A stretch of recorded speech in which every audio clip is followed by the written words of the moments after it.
and welcome back. It's a Thursday. It's Let's Thrown Out. Tonight we are joined by everyone's favourite Curry Kitten. Hello. I'd like to make a public apology. I thought he was like eating crackers or having a biscuit, even having a wank last week. He wasn't. Yeah, I said something highly appropriate due to his situation, and I'm very sorry for that. Please forgive me. Move on. And I am pleased to have returning my buddy Cole. Howdy. Cole sold himself to the corporate overlords. But now he is back running open source firmware better than ever. Yes, I was temporarily under a spell, and now that the veil has been lifted and I'm back to reality. Yeah. Whatever that may be. For the sake of our listeners, would you care to decode that? No, not really. Actually, not exactly. Yeah, you can't. Damn it! I legally cannot. And next to me is the man with a moustache, Stephen. Hello, everyone. He's recently visited me and seen how I live, and he wasn't impressed. Yeah, Jack has a comically small table with a very large number of things on it. So I think order of business is to sort out Jack's table. The area he's podcasting from is like unbelievably crowded. So we'll see what we can do about that. I need Jack to measure the space, and then maybe we can find. I don't know whether I trust myself doing that. Wait, that was your first time take a seeing picture of the Jack's tape measure instead of writing their numbers down? I don't know. Whatever works. Yeah. Yes, since the Great Return. Great Return. Return. Been here before. Back once again. Yeah. And I'm your host, Bright Until I Fly. Let's start the show. So, how has anyone been flying? I went yesterday. Did you? Yeah, me too. Oh, yeah. Who wants to go first? Curry said it first. He gets to go first. Okay. Well, I went out because I was a bit bored of being inside, and it was quite warm. And when I left the house, it was like super calm, and there was no wind. And when I got to the field, it was blowing like 20-mile-an-hour wind. And one of the quads I wanted to play was this little tiny thing, and it didn't much like 20-mile-an-hour winds.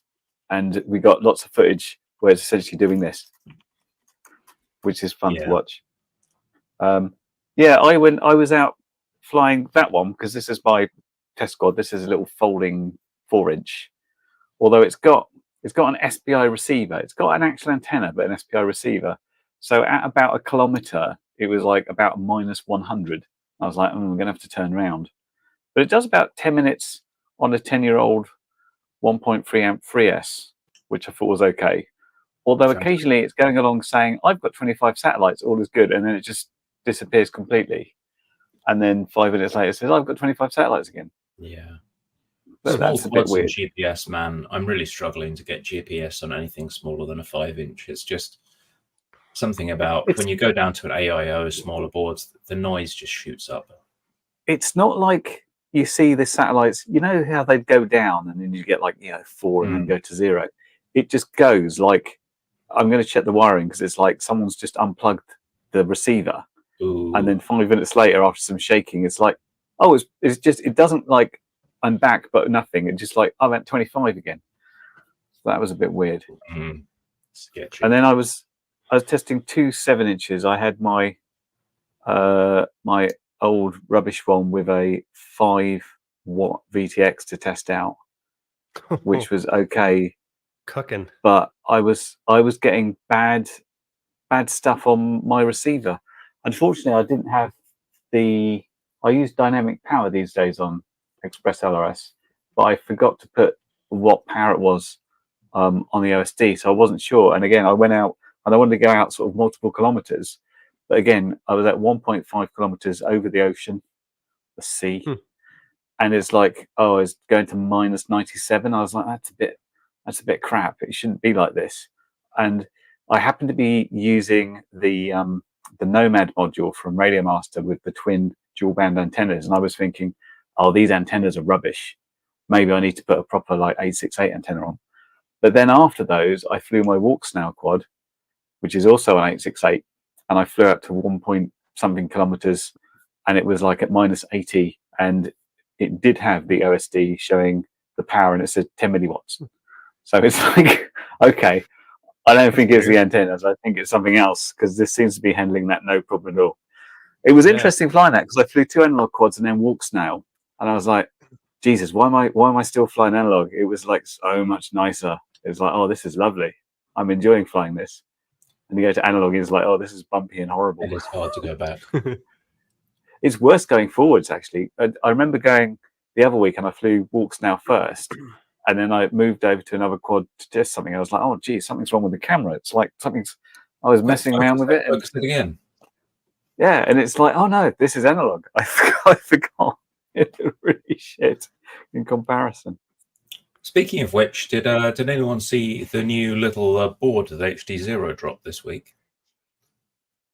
For all heading towards Whoop season in the winter, well, HD0 have managed to take what is basically like a last generation Happy Model Whoop board. I think it's pretty much they work with Happy Model to produce it, so it's their F411 Whoop board, one of the ones they used to have on a tiny little triangular board. You remember they kind of cut the FC almost in half on a 25 by 25 one, and so you only have 3 corners attached. Well, they've done one with the same kind of hardware layout. So you've got an F411, the onboard ESCs, and they've managed to fit an HD0 module on an AIO. So there's a single board with an HD0 VTX. It's like their Whoop one, does 200 milliwatts or whatever. They've compromised by using like analog HD. You remember how you used to have those? Yeah, Curry probably remembers from his console collection, right? Before everyone went HDMI, you went kind of from a single yellow plug for your video to like RGB SCART, and then you had this analog HD where you'd have separate green, red, blue, and a component. Yeah, you could go 720p or 1080i on that. Yeah. So I think they've managed to squish the HD signal. Only 720p, but they've managed to squish it over a single wire and get like a tolerable picture that's better than analog. And then that allows them to remove some of the circuitry and the big fat MIPI connector. So they've just got a single wire connecting the camera to the board. And obviously, if you bust that, it's way easier to fix it. So seems like a promising little board to have. 1S only at the moment. It'd be nice if it was 1S, 2S. I think that would be beautiful if it was 1S, 2S. But for 65mm whoops, you can now get like a digital whoop that's under 20 grams dry, which is pretty incredible. That's quite neat. Yeah. And we were talking earlier this week about Emax's Open IPC board that looks like it's going to fit whoops. Of course, it's not a single board. You have to shove it on top of an existing flight controller. But they're talking that's yet another little digital solution. Yeah, that looked pretty interesting. They've done one with like a 30 by 30 board, and then they had a 35 by 35. I don't know who they went to get the design specs on these things, but someone out there like managed to take the crack pipe out of their mouth for long enough to tell them they should make it 35 by 35, like mounting post to mounting post. I don't know what was going on there. I haven't heard a single frame that takes that. Maybe you guys have some old tricopters that have like a 35 by 35 or something. Like, wasn't that the size for the old KK boards? It might be. It was really big. Yeah. It's like, oh, is this like a flight controller? Is this like a mini PC? You weren't quite sure. Yeah. I mean, you could probably get pretty much a Raspberry Pi on a board that big these days, I'd have thought. Which is kind of what you're doing, right? Yeah, little computer. Is the thing. Yeah. Oh, and so Caroline Tyler mentions, and Bagzilla as well, the HD0 is a bit compromised because they do have an ELRS receiver on there, but it's one of those SPI receivers. So they've reused the last generation Happy Model target and created a bit of drama because everyone was like, right, stop doing SPI. It's a pain in the bum. Every time you upgrade ELRS, that code has to get ported over to Betaflight, and the Betaflight devs have to push it into whatever the current version of Betaflight is. And so you need to then synchronize your radio with your flight controller firmware instead of just having the radio with the same firmware as the receiver. And so you are stuck with that situation. But they did it because if you use SPI, you can get rid of one of those little ESP chips that does the Wi-Fi, and there's simply no room on the board. I'm pretty sure it's one of these where they say, this month there's no room on the board, and like 2 months later someone will be like, okay, we've Jenga, like we've just Tetris the F out of this, right? And just like Uber Tetrised all the components and managed to fit an ESP in there. So fingers crossed. That's the weird thing with this. It's got an SPI ELRS, but it's got a spare UART as well. Why didn't I just add it to the UART? I don't know. But... laziness, man. Yeah. Well, Curry, I was curious what because I know you're saying that the analog camera looks like crap after you fly walk snail and stuff. What camera are you using? Because one thing that I've noticed, I've done a bit of testing recently where my main camera on my 5-inch, it was giving me some weird stuff. So I swapped an older camera on to see like if it was the camera that was causing the problems, which I think it may have partially been. And then I put a different camera on, and man, the camera really does make a difference as far as like, I know it's like analog's analog, but I do think the camera makes a big, big factor in the actual image quality. Oh, it does. This has got a little Ant 2, which is a tiny little sensor. So this was definitely worse than the other one, which is a something or other with a nice, great big lens on it and a bigger sensor, which looked better. But there's just no doubt about it. Let me see if I can. Let's have a quick comparison. Because it's weird. Like I had the Foxeer Cat 3 on my 5-inch quad, and like that thing looks really, really good, whether it's low light or like regular sort of daytime stuff. But then I put on a Foxeer, I think it was like a Falcor 2, like wide dynamic range racing style one. And I was like, whoa, this looks way worse. But I'm like, but it's strange because I looked up the marketing stuff and it says it's like 1200 TVL, and like the Fox, the Cat was like a 14 or 1200 TVL as well. So I'm like, do TVLs even mean anything? Because it's just weird. So from memory, with those analog cams, there's a design decision that the manufacturers make. Like, do you take the sensor output and just shove it down the wire as quickly as possible? Or do you put it through some interim DSP that might give you a small amount of delay, but can really improve the picture? And Fair enough. The race cameras just tend to be uglier. But less latency, right? Yeah. Yeah.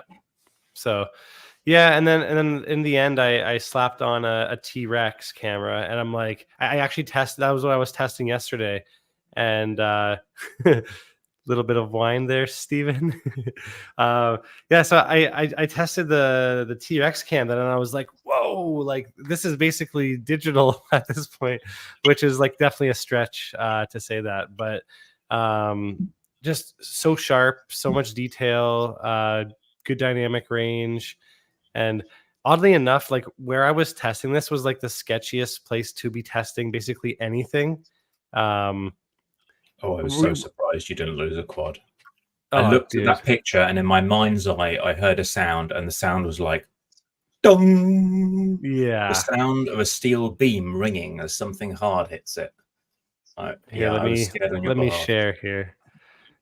Curry, you were going to show something though, were you not? Or yeah, I'm just I was just doing a comparison over my side of things, so I can show you guys what I definitely second Caroline's vote for the Rattel series because they are just beautiful. That's I love, you know what, I actually have a bag full of analog cameras that my buddy out here gave me when he basically sold me a bunch of stuff towards my 7-inch quad. And there is a Rattel cam in there. I haven't tried it yet, but I will at some point because I keep hearing everyone singing its praises. So very pretty colors, very accurate. Well, So almost like cinematic colors. I thought we'd do a quick comparison for Carl's point of view. This is from this one. Yeah, and you can see it shaking about. Yeah, that's the Ant, which is not bad. It's pretty good. Not a bad thing. And if I compare that to the other one I was using in my 7-inch, which I can't remember what it is, but it's better. That looks like find picture. What always got me with the Ant, and indeed pretty much all the Cadex cameras, was there was a lot of color noise, like color sparkling. You'd look at a brown field and it would be like sparkling green and purple and gold instead of being a solid shade of brown. Yeah, I get that with the Foxier cams too, like almost like a iridescent, or like, I don't know if that's the right word, but like you know, like not natural colors. Like you see a little bit of that in the field there of what Kira's showing right now. So like the sparkling of it. So I think that's a better picture in terms of colors. That seems better. It seems sharper. The colors seem more true. Bit of noise I feel from the VTX. Bit of diagonal banding. So I was flying along and thinking that was fine, and then I used Walk Snail, and this is where it changed. So now I have to go back and find the right file. Hang on 2 seconds. Which is. But you know what's so weird? Like in my mind, I almost liked the colors of the first one better for some weird reason. Like I thought they're more like Mario, aren't they? It's more like I guess you're right. Finished colors. They're not really a true color picture, though. That's the thing. Is what I'm finding with that. Yeah, I'll have to go back and do a little compare and contrast. Yeah, the sky is like super saturated blue. The greens are like hyper green. Although, like with the second one you showed me, yeah, it's definitely more natural look for sure. It's not so hyper saturated, and yeah, you know what? Yeah, actually, now that I do that comparison, yeah, the second one. Oh, that's breaking up a little bit though. Is that on a very low? Yeah, I was behind myself there, but yeah, this is As soon as I flew this, I was like, oh, I can see where I'm going, and I can see what you can see. And it looks more like instead of it just being where I sort of look round things. So that was that was the difference. And then if you go to the DJI cameras like the O3, you get that plus like pretty decent color science on the image, because Cadex it's okay, but everything's just the hues. Well, I mean, Cole probably used the right words, whereas I can't. Like, the colors are not quite where they should be with Cadex. You know what? Yeah. I mean, that to me looked more natural. If I looked with my eyes, that looks more like it was. Oh, yeah. The first one was like super weird saturation in the sky and stuff. When you're holding still and not spinning around, and you don't get as much blocking, it looks pretty nice. The fast moves are always where it gets weak. That looks. I mean, you know, it's obviously apples to rocks, but like that looks way better than any analog video that I've ever seen. But the only thing is, can you do 4:3 in Walksnail, or does it have to be 16:9? Or they've got different cameras, and I think they started off doing 16:9, and then the second generation of cameras, they moved them to 4:3. I think the V2 cameras and the V3 are 4:3. I seem to remember. Yeah. Mine's a 16:9 camera, but they're 16:9 goggles as well, so it sort of makes sense to do it. Do you, you know, your OSD, is it all in the center like that? The reason being is because the Chimera is running old Betaflight software, which means you haven't got the full range of the screen. I'd spread it out more. And this is going back to where iFlight says, oh yeah, you can't use that version of Betaflight, we won't support it. And so you end up with like, okay, I'll just have to use this bit of the screen instead of all of it. But you know what? At the same time, if you're flying 16:9 and you've got such a wide field wide aspect ratio for flying, I think it would be weird to have like everything so far away in the corners where you have to like you know what I mean? I have done it on my other quads. Moving your head. It's okay. I was just being. I bring them in a touch, but not. They're not quite out. But you've got lots of space, so you can have your voltage and your warnings near the middle, and then you can put stuff in the corners that might be useful, but you don't need to know all the time. Yeah. You can. It's kind of like if you drive a Tesla, which I do. There's no dials and stuff, so you kind of get used to looking at the periphery of this big screen that's over in the center, and it's just the speed is like there on the left hand side, and you kind of get used to seeing that. And it's again, if you put stuff in certain areas, you get used just to having a quick glance. And the stuff I generally glance at is like, what is my signal like? What is my battery like? And the other stuff is just like, oh yeah, pretty stuff, nice to have sort of things. No, you might have a distance to home or something, or your GPS stats like over in the corner, like just in case you need to look. I mean, that the Tesla center screen thing, that was like that in the old Minis. The old Minis had center bits, and the old Land Rovers. They did, didn't they? They had that all in the middle. Keep it simple, mechanically. Get used to it. Gone back. Yeah. It's not. It's like Apple now. They took away the home button. Now they're giving you an action button.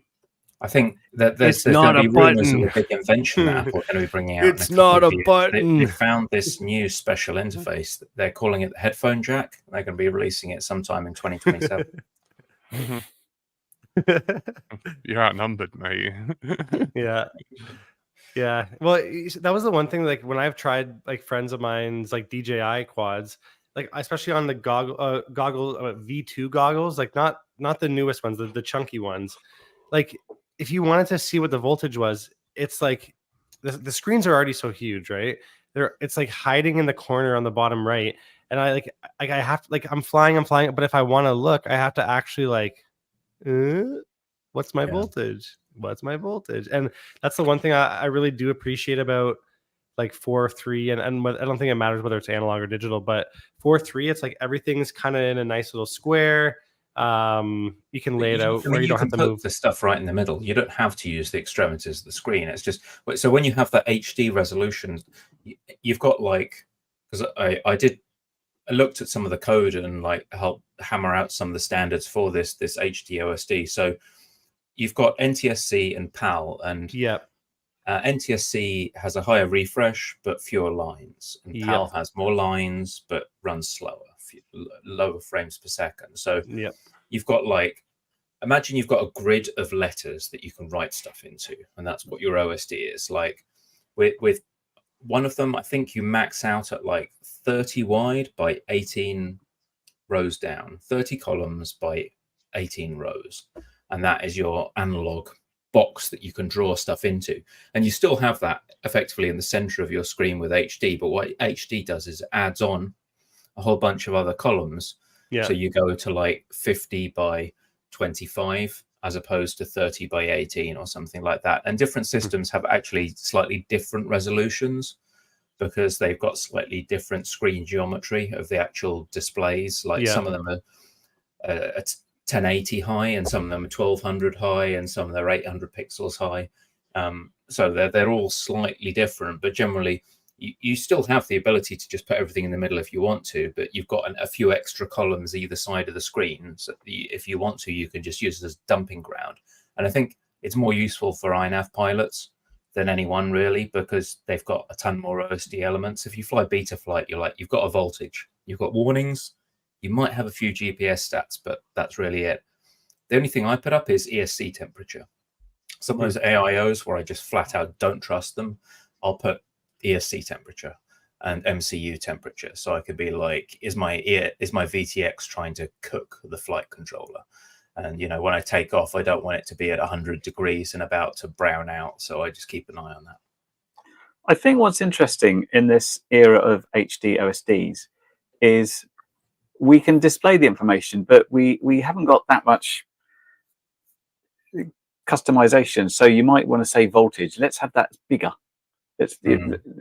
OpenHD has this thing, each OSD thing is a widget, which you can move independently and then resize however you want. Nice. And it seems like that would be quite useful to have, like, voltage is a big thing. Let's have a big figure there and it can flash better and we'll notice it, as opposed to like, oh yeah, the GPS stuff, I only need to see my location if it falls down. So that can be small in the corner, and then other things might be big like that. But we'll see what happens. And that's achievable with those systems, because on So like with the original OSD, it was rendered by Betaflight, and Betaflight wasn't just giving the information to something. It was actually like, oh, over here, like it was trying to sync battleships, you know, it was like grid position. I'm going to plot this here, and I'm going to go over and I'm going to plot this here. Whereas with like OpenHD and OpenIPC, you've got effectively a Mavlink connection, and all the goggles are doing is like pulling in Mavlink telemetry, and then it's, you know, just like able to use effectively web rendering techniques to make it as pretty as it wants on the goggles, without tying up the flight controller. That's definitely a really smart thing to do, but it's very difficult to persuade manufacturers to do that. There was a big effort a while ago where when the DJI WTF project first kind of launched, and people got really excited that potentially this would be an option with the DJI goggles. Like you could run your own little web browser rendering process and use something like Lua or something like that to render fancy widgets. But then people quickly realized that if you tried to allocate like an extra 0.5 megabyte of memory on the goggles, the stream would crash, or it'd like stop recording your DVR or something. So that was quickly like shot down, unfortunately. And Walksnail could do it if they wanted to, but they're really not doing any software work themselves. They're just kind of implementing something that someone else gave them in terms of software. It's a shame, but OpenIPC and OpenHD, you know, fingers crossed. Yeah. Is it true IPC doing something with Emacs? I can't remember who posted that. Yeah, somebody. Yeah, there was a release. We mentioned it just before. That was the 35 by 35 board jack. So they've got like an AIO with, but it's not an AIO in like the HD0 one, but it's like the Wi-Fi board and the camera, the like stream encoder on a single board. Whereas Curry's one that he had was like 2 separate boards, right, Curry? Yeah. Sorry, I should let you talk about this because you've actually got the hardware. I'm just running my mouth. Isn't it? Yes, well, I haven't got the Emacs hardware yet. It's being sent apparently, but yeah, the original board that was from RunCam had 2 individual boards in it. One was the camera computer bit, which is attached to the camera via the MIPI cable, and the on top thing was the Wi-Fi board, and then you had a fan which was about this big on top of it. And so just I haven't fitted that into something, but yeah, the new thing that will fit on a Whoop is a complete camera board and Wi-Fi. It's only like 100 milliwatts, which in OpenIPC terms, I've no idea how well that will work or not. But it's going to be on a Whoop, so it doesn't need to be massive, I guess. But we'll see. We'll see what happens. Yeah, they always seem to use exactly the same Wi-Fi board. It's like find a Wi-Fi board, bang it onto some other board, and that's your single unit. Right. So this is what Emacs are flogging. I'll just do a quick screenshot. I think Jack was throwing it up, but this is this is what we're talking about, right? So you can see in front of us we've got 2 things that look like JR modules, but are actually video receivers on the left. And then we've got 2 boards they're calling AIOs, but are actually a VTX, single board VTX, because a lot of the previous digital VTXs for OpenIPC involved multiple boards.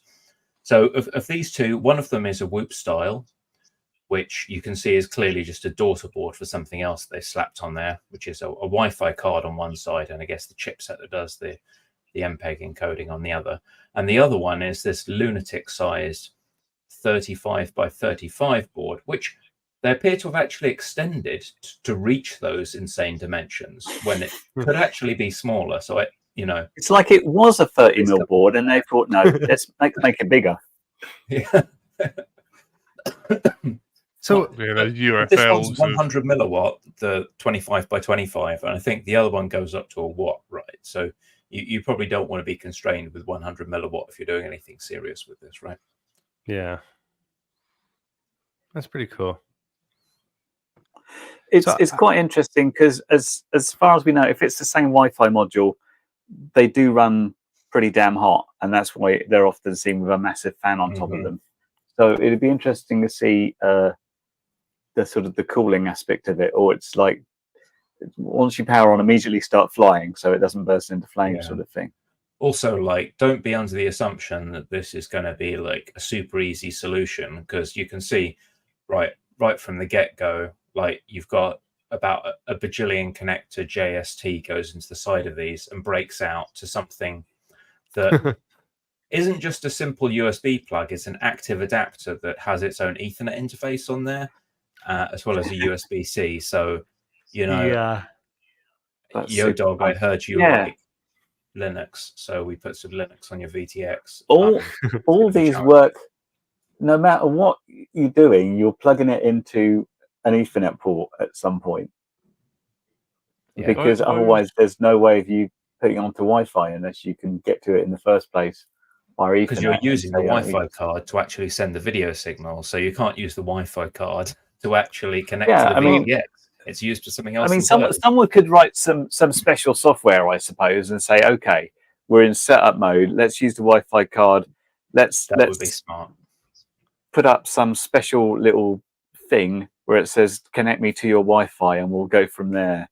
It's just that's several steps way away, because at the moment it's just like, we're just running Linux. Would you like to log in and do something? Yeah. Essentially, and like, you are talking straight to like there's no fancy like helper firmware. Like, you're talking to the firmware of this board, so it's, you have to get in and connect to the bootloader and use like TFTP to send firmware to it. That's factory level stuff for a lot of people. To be fair, it's got better. If you want to update it now, there is this updating command where it will go and get new firmware and attempt to install it, which has worked on a board I've used and has failed on a different camera I've used. They've also got this little Windows application, which is essentially something that you say, oh, it's on this address and this is the password, and it goes and does the SSH and the SCP commands on your behalf and sort of brings things back and says, this is it. Would you like to change any settings? It's like, yes, and then it goes and edits a file and says, done it, and hopefully that works. But it's for most people, it's still better than SSHing and using Vi. So that's a good move forwards. I still saw comments saying this is far too complicated. It's like, previously you should have seen it beforehand. Yeah, right. Well, what I'm curious about is like, what kind of range can you get on that? Because you said it's all Wi-Fi based. Yeah, right. So like, is it? I mean, correct me if I'm wrong, and I don't know a lot about this stuff, but is Wi-Fi not like a slightly limited thing? So it's using Wi-Fi hardware, but the actual protocol that it's using on that hardware is nothing like you use to check your email or send. Okay. It's like, if you look at OpenHD has already done like a 100-kilometer flight. Yeah. Okay. So they're using like directional antennas, but hooked up into the Wi-Fi port. So it's essentially 2.4 with directional antennas and stuff. It's just the terminology then. That's for the layman. This way we can get hold of a radio. Well, we buy a Wi-Fi adapter and then we hack it to do something it was never meant to do. Gotcha. Okay. Because I just think, I'm like, Wi-Fi. I'm like, if I go like, a few steps outside of my place, I'm not getting Wi-Fi still anymore. But it's a different. It's not what I'm thinking that it is. Okay. Yeah. It's more like this dumb video streamer that just keeps blasting data. It doesn't check whether you've received it. It's just gonna keep like throwing data at you, and you've got a receiver that's intelligent enough that it can get you some picture even when most of that data's been trashed. So you get a little bit of screen corruption here and there, but you'll be able to see what that's cool. No, I mean, I've seen some examples of it being used, and like it looks pretty damn good, man. Like it's it looks promising. I mean, I'm still but an analog boy, but yeah. Well, this is pretty cool though. That's the big win, right? A lot of this stuff, you're used to seeing kind of, I think the O3 system's about 150 local currency units over here in the UK, and sort of 200 in the US, and probably a nudge more over in Canada.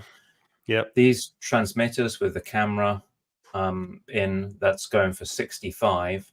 That's like $100 for a full system. So yeah, $100, and then you've got something you can kind of slap on. Instead of selling a full goggle system, you've got something that you can kind of plug into whatever's got an HDMI connection on it. That's what. Okay, so that's what For that's $30. the receiver, right? Yeah, it looks like a JR module. This is the weird thing. They've got this. It looks like a JR module. It's got like an XT30 to power it and a bunch of antennas stuck out the side. But this guy is the receiver. And I guess, no, this doesn't even have HDMI. So I guess you're going to have to plug this into a laptop, Curry, or into a tablet like you've got with yours. Yeah, again, I didn't look in detail on these, but I presume they are doing exactly the same thing as Runcam did, which is basically you're using a USB-C into an Android device of some sort, and that's providing your picture. And then what you could do is use something like a USB-C hub to take HDMI out and go into your goggles that way. And or, you know, I can't imagine people would be flying off that. So yeah, the killer thing at the moment would be some sort of better goggle unit, I feel. Absolutely. Because at the moment it's kind of like a bit of a faff. And I know OpenIPC are working on their own goggles, but nobody so far has said, yes, we're definitely working on a standalone unit that's going to do this. The first person that comes out with something like WalkStyle and HD0 did that, you know, you put on the front of your goggles, it's got one of those DC jacks and an HDMI plug, and comes with like, you know, a 10 centimeter long HDMI cable to plug into your Fat Sharks. They're going to be onto a winner. Well, I guess it's like one step at a time, right? It's like they gotta get at least this stuff sorted out before they. I mean, then again, I mean, you know, in this world, it's like we're the FPV world, so you'd think it would be sort of favorable to have a set of goggles already, I guess. But you know, this is open IPC. This is an open.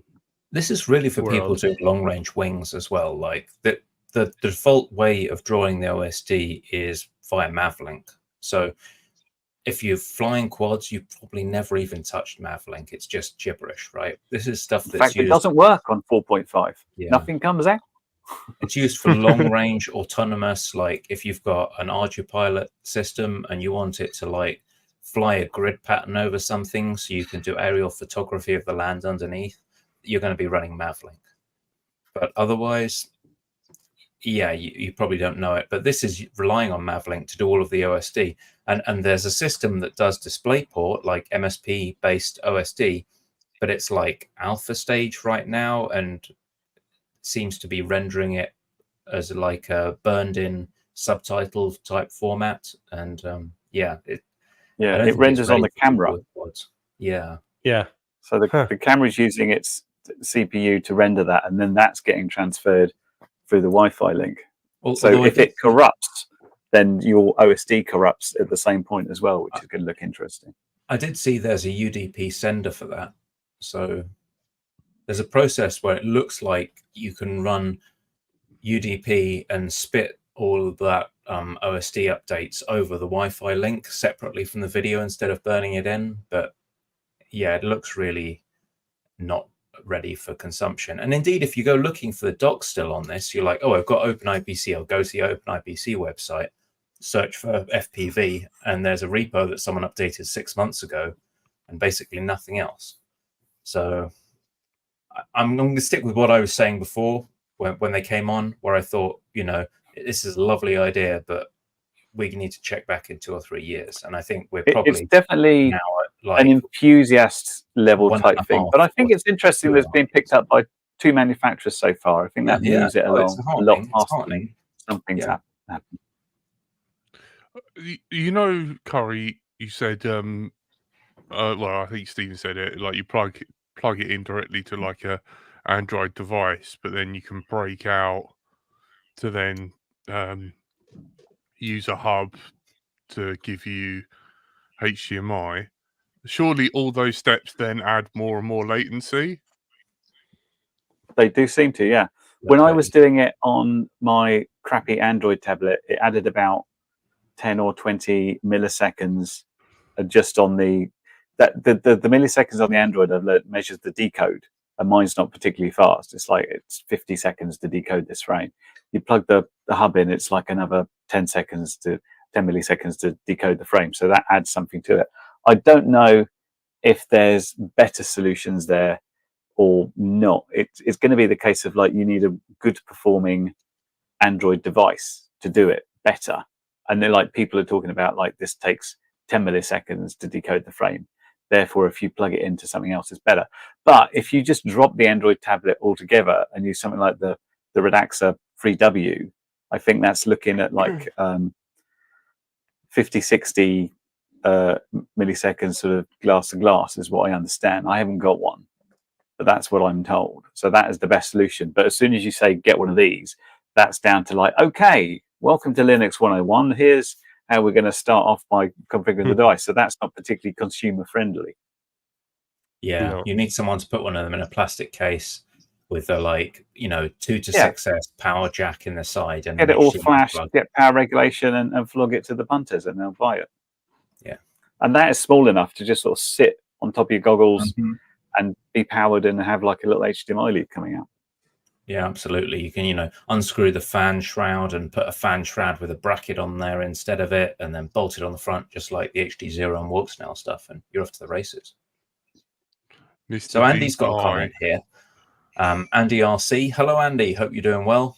Come Andy on the show. says- Don't read his questions out because He's not going to come on.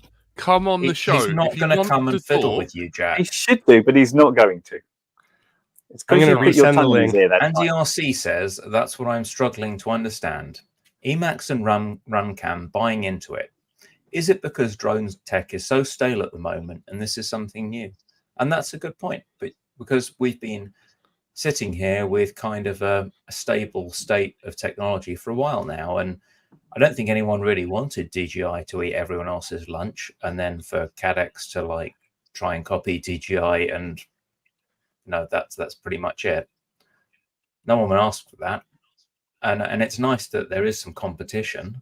So yeah, I think this is the only way that DJI can be dethroned. That there needs to be a ton of smaller players, and you need to start cranking that handle as fast as possible. Start out with something that's sketchy and isn't quite right, but they release a new version every 2 or 3 months, and 2 years later, it's pretty polished. That's what happened to flight controllers, happened with ESCs. For RunCam, it was they had an experiment, and they didn't have to sort of develop much themselves. They bought the existing cameras that were being used by people that were using OpenIPC, put it together on a board, pre-flashed it, and said, who wants to buy it? And then they sold out of that first batch. And they're like, oh, okay, that worked pretty well. We didn't really have to do much with it. They didn't develop their own boards or anything. They're just like, oh, we just sort of packaged these things up that we bought in cheap, sold them, made some money, and we gauged that there's some interest in it. So it's kind of like, I think they're both testing the water and making sure they don't miss out on something if it suddenly blows up. I'm interested at Emacs's approach here, because the packaging has just pushed things a little bit further than we saw from RunCam. The RunCam system clearly intended to go in a wing because the mounting pattern just didn't really match a quad. And I think it only had mounting posts on one side of the board. So if that has any sort of bump on a quad, you snap the circuit board, right? I can't remember. I'm going to put mine on a quad once I get there, but I might have to raise it up. Think it had one but yeah, it board would bigger certainly than the fit other. easier in a wing. Yeah. It so was odd looking. Yeah, they put 2 mounting posts in, I think, on one side, and then the board at the bottom was longer than the one on the top, and so the mounting posts didn't work at the other end of the board, from what I remember. Yes, that's the top mounting looks post, nicer. which is weird. Yeah. It certainly seems more developed, the Emacs one, because it's like they're still using the same Wi-Fi board, but it's like they've done Packaging. something different with the camera board. Yeah. Just a bit of packaging. And they probably had a bit more time to mess around with 3D printers and sending off a whole load of blank PCBs to somewhere to get them churned out, rather than using what was on the market already. So they didn't get the jump in the time, but what they have got is something that just looks a bit more cleanly put together. It's going to be interesting. Time will tell. So I was actually this is a total topic change here, and I don't mean to interject, but have we talked about the new GoPros at all? Have you guys looked at the new GoPros? I've got one item on the silly news before that, if that's okay. Yeah. Well, I guess I should I show my my little flightness before we get into that, or should I show that Yeah, if after? you've got a GoPro. Yeah. You're going to talk go about for your it. flight. Fire away, mate. Yeah. So we were like we were saying before, like I went and I was testing my new a new camera basically, and because I threw the T-Rex into my Apex, and I literally was just like, okay, well, I'm gonna drive around until I find a little spot, and I was just on my way to my house, and I just like went through a neighborhood, and I found this spot, and I was like, this this looks like an interesting place to test. Although, problem is that it's a bridge, but like most bridges, it is over water, so not exactly the most favorable place to be, doing any kind of testing. But I was testing my camera and testing my luck at the same time. Clench arm. Yeah. So I'm like, okay. And that looks it was really dark. Yeah, it was really bright in the morning. So like the sun was kind of like right in my face there. But yeah, I just basically stood on this bridge. You can kind of see me right there in the gray hoodie. And I'm just like, okay. At first I thought, I was like, okay, maybe I'll power loop the bridge because it has these cool little like the cross beams and stuff. But honestly, it was like that was way too sketchy. So then I was like, I kind of got bored of doing that, and then eventually I was like, wait here, let me fast forward to it. Eventually I kind of like had the guts to like not just be over top of this little bridge area, so I ended up going over the water. And this is the first time I've ever actually really flown over water like this ever, because it's like pretty scary. But yeah, I just was like, screw it, man. I'm gonna freestyle this bridge now. And I mean, everywhere is water technically. I mean, everywhere is lava, right? So yeah. It's not like there's any floor that you want to bounce off, is there? No. And I mean, I trust my quad. I trust my Crossfire, and yeah, generally it's pretty trustworthy quad. The only thing was it like a lovely spot. Yeah, it really was. Although I had to wait a second because there was a lot of like early morning walkers out and about, and I was like, okay, people just get off the bridge for a second. Okay, there's nobody here. All right, now I can actually like send it. But yeah, part of me is like, I would love to go back there and like fly there again and maybe try to Matty flip it, but I don't know if I want to. I don't know if I want to do that. I'm like, it's a little scary. Like it's not the biggest bridge. It's like it can only like. I mean, you see me there, but yeah, it's. I suppose you could always like tie an empty Coke bottle to it if you're super worried. Yeah, and then I guess I'd have to. Well, it's not that deep right there. Actually, you can see like some rocks just kind of like sitting underneath it. But I don't know, man. Like I actually was thinking about going for the Matty flip there, and then I like last second I kind of like chickened out. It's not super high for a Matty flip, is it? Like you'd have to. It's not. No, it's not like. Yeah, it's. But I had fun. My quad came home, so that's kind of like all that mattered. No quads were harmed. Well, yeah. Win. Nice bridge. Yeah, very good. But you said you had some fun topics, Stephen. Oh yeah, we have some silly topics specifically. So we've had some very serious VTX news, but not all innovation is serious, and some of it, frankly, just flouts any attempt at serious discussion. And that's the next topic, where you might think, oh, this is just a radio. It's a perfectly sensible radio. Someone's released a TX16 clone. They do this about every 3 weeks. But hello, radio. Great name. Hello, radio. If we go down to the features, like what makes this different? There's an Albert Kim AI video. Voice control.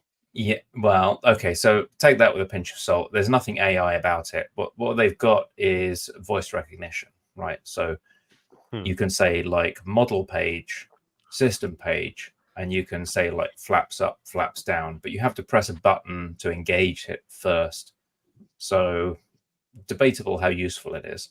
But they've also got gyros. This, I think they're calling physical control. But what it is like a gyro like you have on PlayStation. Surely physical control would be actually moving the sticks Yeah, that's with your physical. fingers. And what's more, NDRC would love this, I'm sure. It supports Bluetooth modules for head trackers. They managed to include the gyros and the voice recognition, but it says supports them. Evidently, they did not actually include the Bluetooth module, which is a bit of an insult. They could have done that for like 70 cents more, I'm sure. But anyway, they actually include the head tracker options in the firmware. They make a point of that. But yeah, just a bit of an odd radio. So head tracking function, switch aircraft head pursuit mode. Initially, I thought that they were suggesting this head tracking function was actually realized via the gyros, and that you were somehow intended to take the radio and strap it to your head.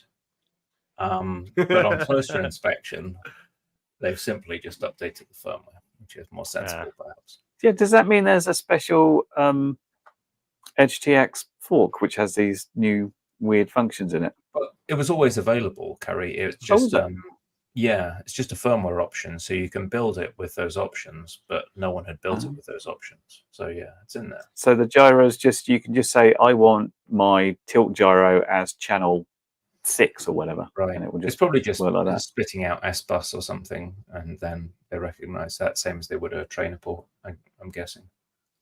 I would like to see someone flying using those and then knock the radio out of their hands just to see what happens. Oh, I think that would be fun. Super fun. But also, if you remember when the Wii came out, for those old people who might remember Wiis, and how it was really, really good fun, and you played it with your mates after a few beers, and you thought, this is great, and then you tried to play it sober, and you're like, it feels like I've still had a few beers. What's going on? What's this so hard to control? Motion control is awful. Great. In all games. Boo. Yeah, Dorothy uses motion control in Mario Kart on Wii, or not on Wii, on Switch. Yeah, I'm like, what are you doing? Terrible. You have joysticks. Yeah, I mean, but hey, where do you think multi-Wii came from? And then multi-Wii became it's all coming back. Base flight and clean flight and beta flight, etc. Yeah, like we should just basically give up on sticks altogether and just just go strictly. Are they advertising it as running off Duracell batteries? I just saw. I mean, this is clearly some on-point marketing. There are only 2 of them as well, so it's going to run off a little hair under 3 volts, maybe. Wow, that's pretty good for a big color screen like that. Can you swap? Can you hot swap those in mid-play? Did anyone? I mean, this is a marketing department issue, isn't it? Let's be honest. Like, the engineers would not have done this. This is clearly just a regular TX16S, and you can see the balance port for like a 2S LiPo in there. So, if only they had the screen which could turn into the 5.8 receiver as well, they'd have done the whole lot, wouldn't they? Oh yeah, if those become standard, that would be a lot of fun. I mean, that's something you should really get with OpenIPC, right? Have a click-in module that can go into a radio for OpenIPC, because the people who fly it are probably going to be doing long range, and they could use something like that. That'd be quite good fun. But then you need a higher res. Go on, Jack. Jack. Did anyone notice on the original render that they photoshopped the right stick? No. If you go right to the top. Yeah. Let's just cut and paste what the left stick looks like. Let's see. Is it? Can you tell the Can you see the difference? Yeah. Wait. Oh, but you can see the silver screws on the right-hand side, though. It looks different on this one. Maybe I'm looking at the wrong picture. That's fine. Wait, I like how they're showing a Mavic Pro as it's controlling a Mavic Pro. That one's, I can see a screw on one side and not the other. Yeah. I mean, it's not difficult to get a picture of these. They just take a copy of like a Radio Master radio and then like paste their logo on the top of it, and they're done. So it's not challenging. The model F4U? And why I think they should win just because they're called Hello Radio. Is that not the best name for a radio ever? It's like you get up in the morning, you kiss your girlfriend or your wife, and then you go into your little hobby room. You go, hello, radio. And then, you know. And really goes, activating I'm sorry, flaps. I can't do that, Dave. The interesting is thing funny. is there's a Mum. configurable protection current. I'm not sure if this is normal, but they actually introduced current protection for the external module. I haven't seen that before. That's interesting. I mean, that's probably smart. Yeah. In these days when you're seeing people with like 2-watt modules becoming the norm, it's probably useful to have that. Yep. But yeah, just silly news. So anyway, if you're in the market for a cheap TX16 clone, they do a Max one, which has probably the exact Radiomaster gimbals that they've just dumped into it. It looks just like a Radiomaster, effectively. It's kind of like the Emax version, where they just released their own version of the TX16 that was 10 quid cheaper and exactly the same. Yeah. Well, in other news, we have the new Hero 5 session, Ooh.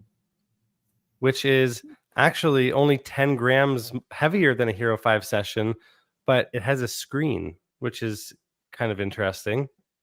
And So very what numbers? cool, You just called it the Hero 5 session, but what is it though? It's the. This is just the Hero. This is the lost count GoPro of the Hero. numbers. It's like we It's started just over called again. the We started Hero. over again. Okay. It's the size of a normal GoPro, though, isn't it? It's not a session-sized camera. Yeah, Well- session-sized camera didn't have the stuff. It just had like the screen in a little box. Why do you need a screen? Like, But why do you need a here's the screen weird- on the back of a camera? Well, that's what I was saying, because I really like my Hero 13 Mini, but the Hero 13 Mini is almost double the weight of this.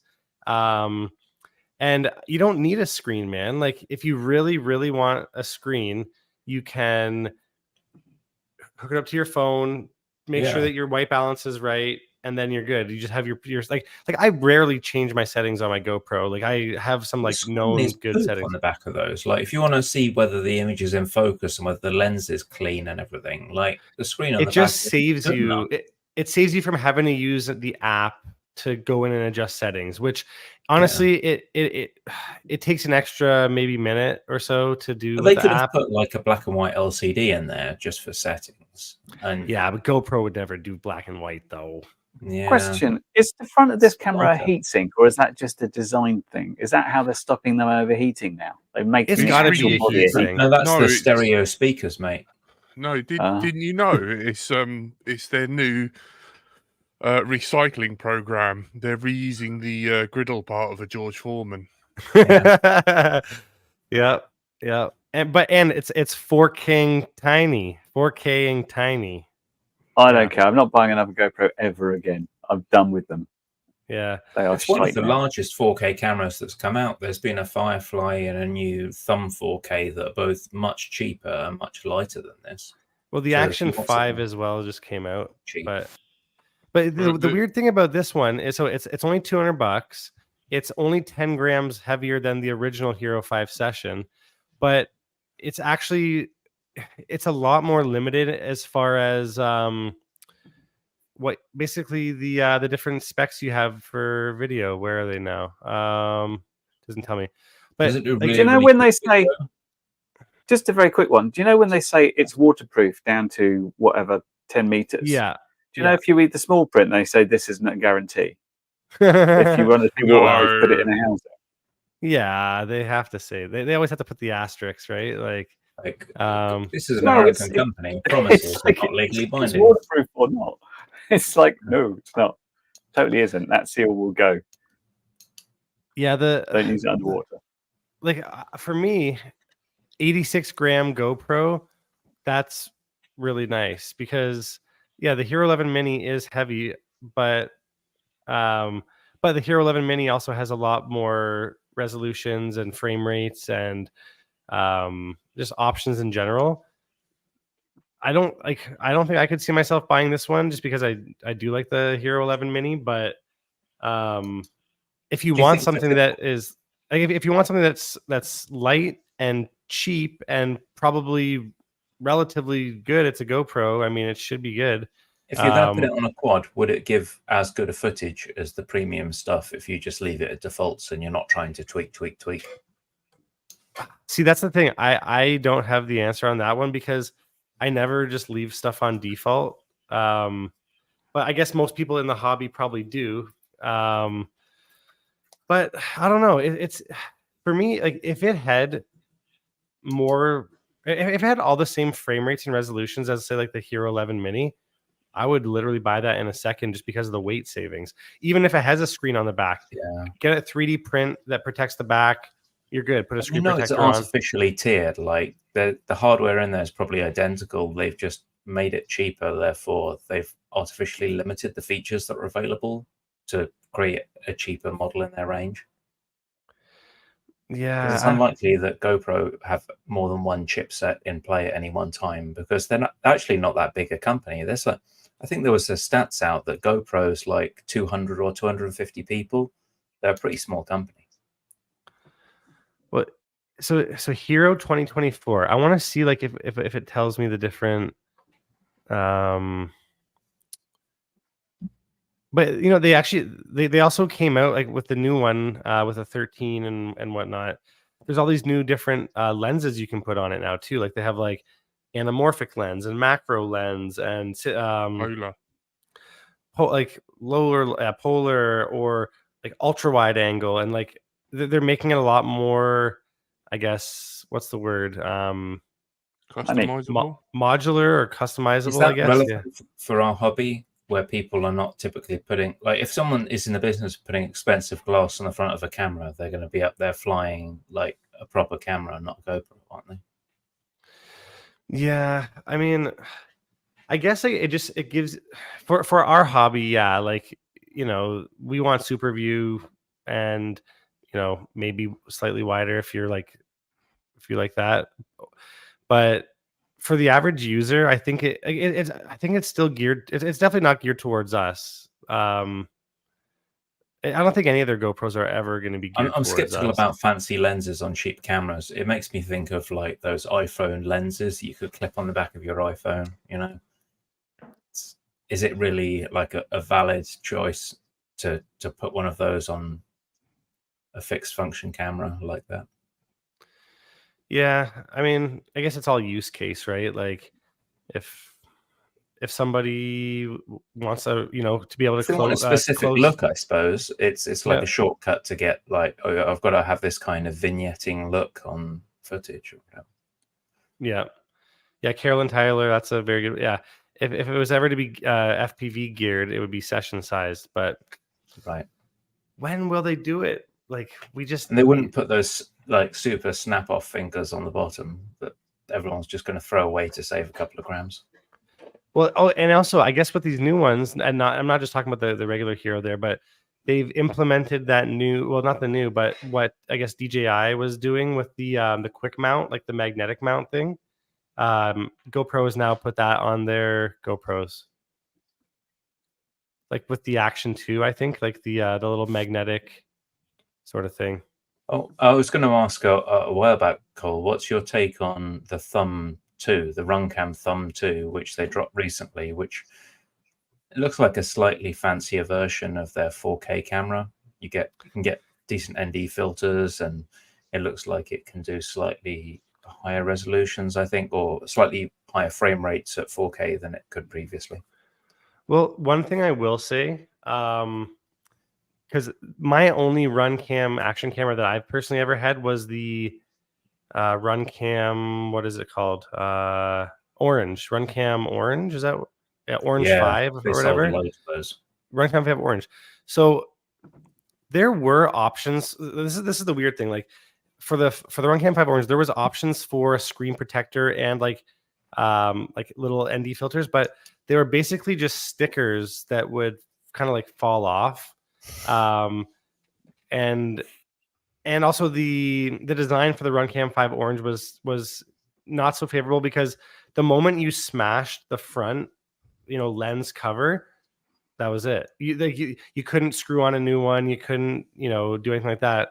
But with this Runcam Thumb 2, by the looks of it, you know, they've got that little clip-in filtery spot. That's definitely a step in the right direction as far as like, if you smash the front of it, you can, you know, swap it out. I haven't seen like any $70 or $80. So I think did you know Drain Man FPV? Have you seen him?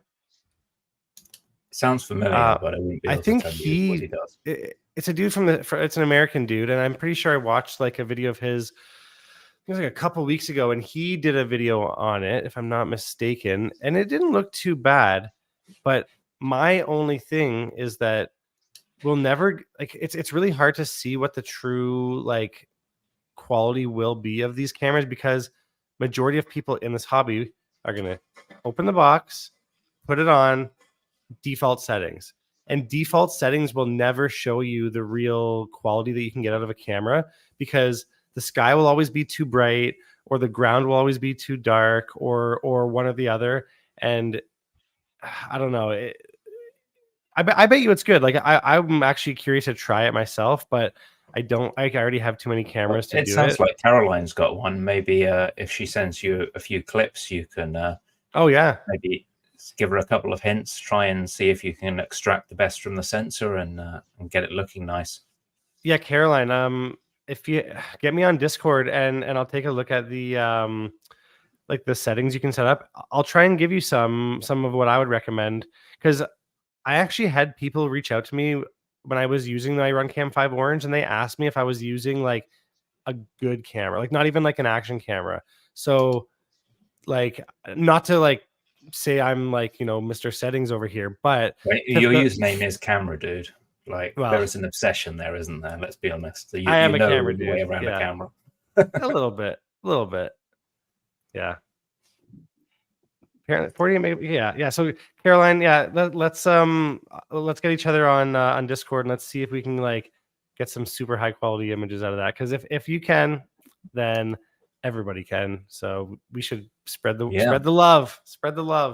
And you share the preset as well. So with those as well, the presets are all done via a QR code. So if you figure out what's a good preset, you can just literally share a picture. It's so easy for everyone to apply. 100%. Yeah. Cool. Yeah. Well, thanks very much. I think we've reached a natural conclusion there. We've been streaming our lovely Patreons for some time. So thank you, everyone who supports the show. You are fantastic, and it's very much appreciated. Yeah. Jack, would you like to see us out as you saw us in? Are you sure? Fire away. Oh, yeah. No worries. You have been listening to Let's Throw Now. Massive thank you to all our Patreons. If you listening to this recorded, we are streamed live every Thursday at 8 p.m. UK time, and you can see our lovely faces and all the images we put up and talk about and look at. You have been joined by everyone's favourite Curry Kidden. Goodbye. Hope you're feeling better. A welcome return, my buddy Cole. See ya. The man with the moustache. Cheers. Thanks for all the info on cameras, Cole. Awesome. Yeah. He's great, isn't he? Yeah. And I have been Bright to Life Lie. Thank you very much, and good night. Bye. Bye. Cole soldered a USB mini.